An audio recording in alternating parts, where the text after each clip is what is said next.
You're listening to Blitz.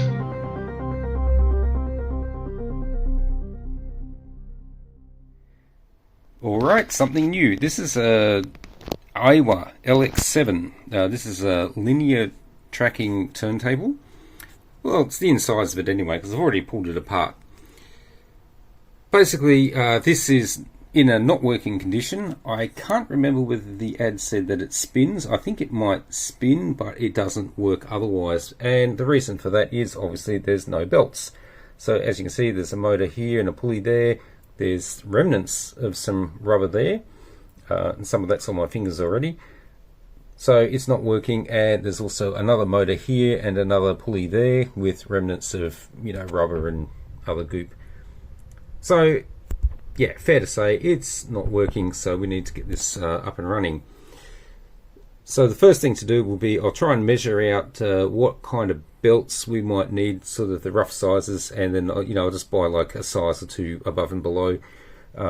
Always tend to be able to find a use for belts. So the good thing is that you can use almost any quality of belt for these. You can use those cheap Chinese kits for these, because they don't typically, the motors only run for like a short burst, just to move the sled a little bit or just to move the arm a little bit.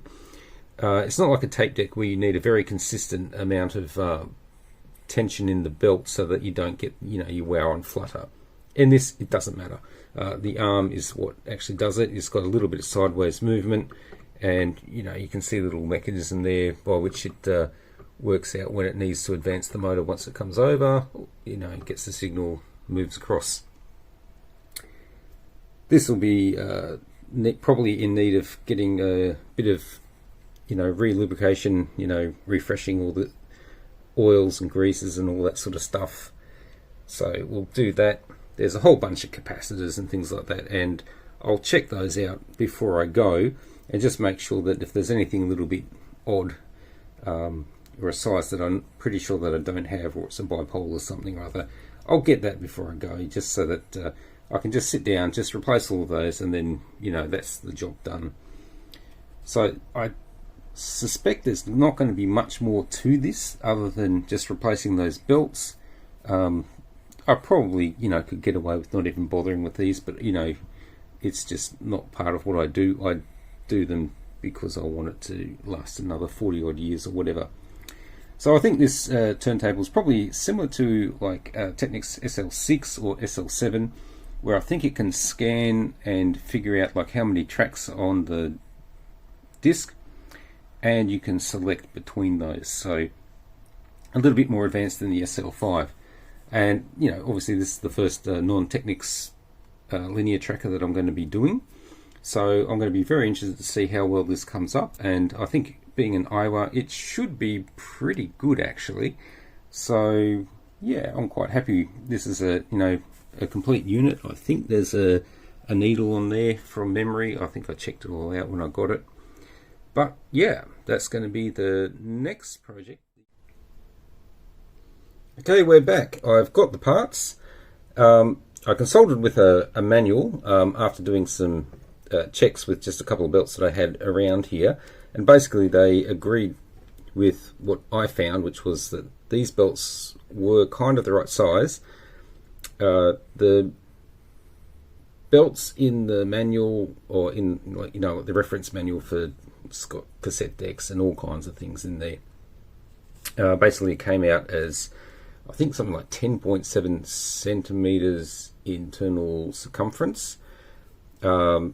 So divided by pi, and because they sell the belts here by diameter, so it gets a bit confusing. And I think about 0.9 millimeters or something is supposed to be the thickness.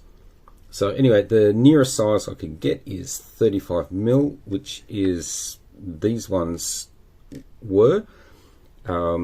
So I bought just two new ones of those, because these ones I bought for some reason I can't actually remember anymore. So no doubt if I use them, I'll need them for something.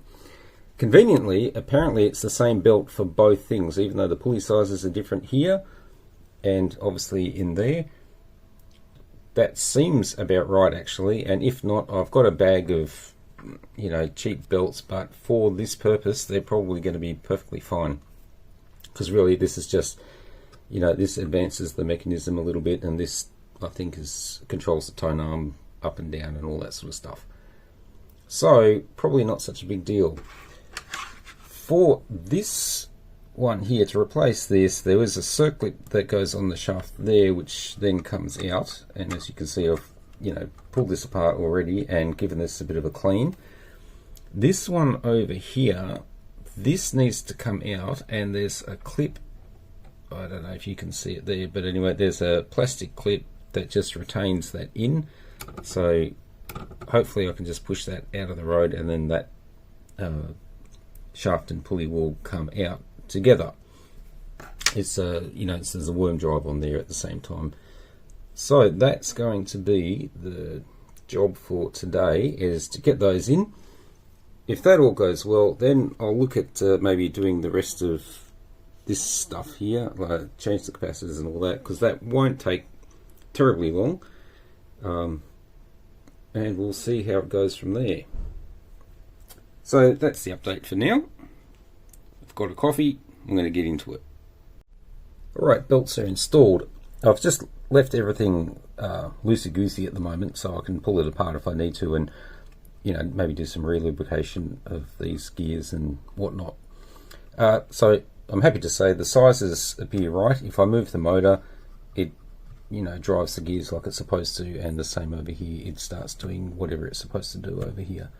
You can see the gears moving. I did have one little casualty amongst all of that. There it is. There's a little plastic lug there that is attached to this spring, which has something to do with this, and typically I would imagine that this is meant to have a little bit of movement in it. So I need to find a solution for that. Maybe I'll just have to get a longer spring and just tie it to something else, or just attach it to something else somehow. Anyway, just a small minor annoyance, but anyway, those sorts of things happen on equipment this old, especially with the old plastics. They get a bit hard and brittle. Just got to deal with it. That came out relatively okay. I found it easier to just unclip this as well, pull that up a little bit just to give me a little bit of extra room to get in there. Cleaned all that up. I use eucalyptus oil because that seems to dissolve pretty much everything, and, you know, it does a good job. So that's where we're at the moment. So I think what I might do is just leave it here for a while.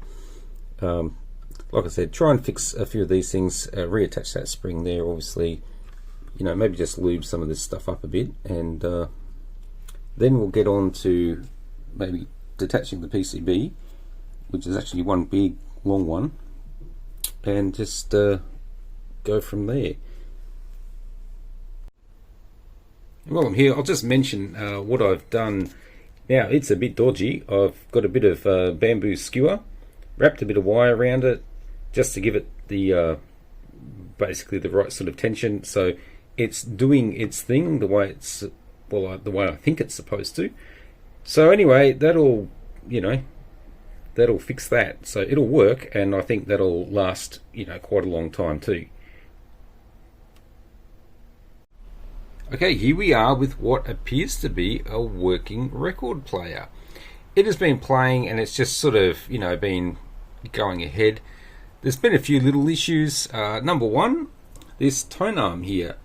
Underneath there is a screw, and that was loose, and I didn't quite understand at the time, because obviously this is the only one that I've seen, that the play with the flop in that arm was actually due to that loose screw. I tightened it up, and then it started working fine. Before that, the arm would just slap into the side of the record.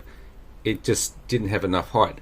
So what happens is it moves across, it drops down, there's a nice little cam gear, and it drops down where it's supposed to, and then it starts playing.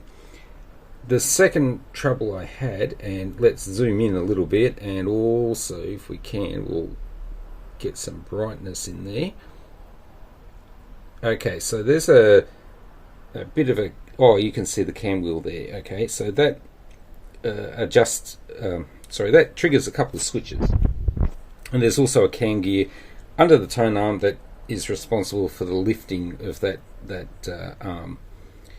And you know, that works quite fine, but it was a bit sticky, and it also was needed a bit of a touch to actually get it going. So that's been taken off, cleaned, re-lubed, and now it seems to be fine. Additional issue was that the switches, one of them seemed to be stuck on. So I put the plastic tool in there, whatever that thing's called. It's not a spudger, it's something like that. And I just sort of brought them apart again, and then it all suddenly started working the way I expected it to. So that's all very exciting. Something else to notice is if we go to the front here, you can see this LED and it's flashing, and that's telling you what track we're on, 1, 2, 3, 4, 5. And I'm pretty sure if you count those tracks there, you'll see that we're actually on track 5. 1, 2, 3, 4, 5. And yeah, number 6 is the end. Next bit that is actually worth, I suppose, a short mention is, let's just look at how this works. This is the advance for the sled, and I just want you to notice just how little it moves, but how often. It makes almost no sound. I can't hear it at all. It's just this tiny little pulse. The motor turns, it moves a couple of teeth at a time, and that's it. That's how it moves the whole sled.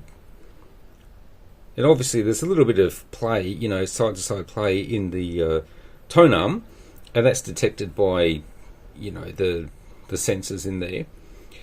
But it means that this is obviously working, I think, the way it's supposed to. It seems to be keeping track nicely. Don't seem to be any issue with it at all. So I'm very, very happy with this at the moment. It's doing what it's supposed to. Put that back into focus, and you know, hopefully the exposure is a little bit better, and you can just see that a little bit more clearly now. Anyway, this is very exciting. I need to get a user manual, figure out what are the functions of this deck, because I have no idea, actually. I got a service manual, but basically I haven't used it yet. I haven't really needed it for anything, just to basically see where the screws were to, you know, to take off the cover. That's it. So we'll give this, we'll let this run to the end. And then I think it's going to be time, I'll just put it back in the case. I think it's going to be fine. Here we are with the cover back on. And you know what? I think I'm in love. Check this out. I can press 3 here. Then I go over to here and press skip. Watch what it does. This is clever. 1, 2. Right, that's the second track. Beautiful. It starts playing track 3. It's working. It's doing what it's supposed to. I think there might be a way to program which track goes when and where and all that. Dunno. Don't really care, but that alone is just amazing, and it still works. I'm very, very happy. So, the challenge now is, or the question rather, do I sell it or do I keep this? Because this is actually probably everything I ever wanted in a record player. Everything I ever wanted and didn't know was possible. And this, according to one of the motors in there, was built in 1983. Just amazing.